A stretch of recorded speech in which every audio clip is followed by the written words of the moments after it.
ভোলা বরিশাল সেতুটা কেন দরকার আপনাদেরকে আজকে আমি বাস্তব এই জায়গা থেকে দেখাইতেছি। এই যে ঈদের সময় আমাদের আসলে ভোলা জেলার মানুষ যারা আছেন কত কষ্ট করে আসে। দেখেন এই যে এই লঞ্চের হিটে কিন্তু উপরের থেকেও হিট পড়ে, নিচে তোকে হিট পড়ে। এই যে মানুষগুলা শুয়ে রয়েছে, প্রত্যেকটা মানুষ যে কত কষ্ট করতেছে আসলে আপনারা বুঝবেন না। আমাদের ভোলা জেলার যে 60 জন বড় বড় নেতা আছেন, আমি তাদের নাম এখানে উল্লেখ করব না। আপনাদের কাছে আমার অনুরোধ, আমার ভিডিওটা যদি আপনারা দেখেন, অবশ্যই আমাদের যে ভোলা জেলার মানুষ তাদেরকে নিয়ে আপনারা একটু চিন্তা করবেন, তাদেরকে নিয়ে একটু ভাববেন। আর আমার আইডিতে যারা ভিডিও দেখেন আপনারা সবাই দেখেন, আমি সব সময় ভোলা বরিশাল নিয়ে কথা বলি এবং ভোলা বরিশাল সেতু নিয়ে, মেডিকেল কলেজ সহ যে আমাদের 5 দফা দাবি ছিল, সব সময় আমি এগুলো নিয়ে কথা বলি।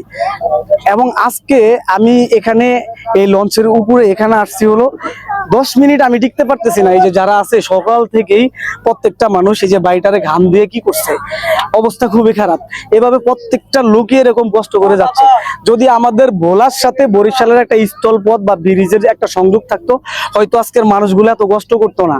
এই জন্য আমার অনুরোধ, আমাদের ভোলা জেলার যে বর্তমানে 4 জন অনেক বড় বড় নেতা আছেন, সবার কাছে অনুরোধ থাকবে, আমাদের এই দাবিটা 22 লাখ মানুষের প্রাণের দাবি আপনারা একটু পূরণ করেন।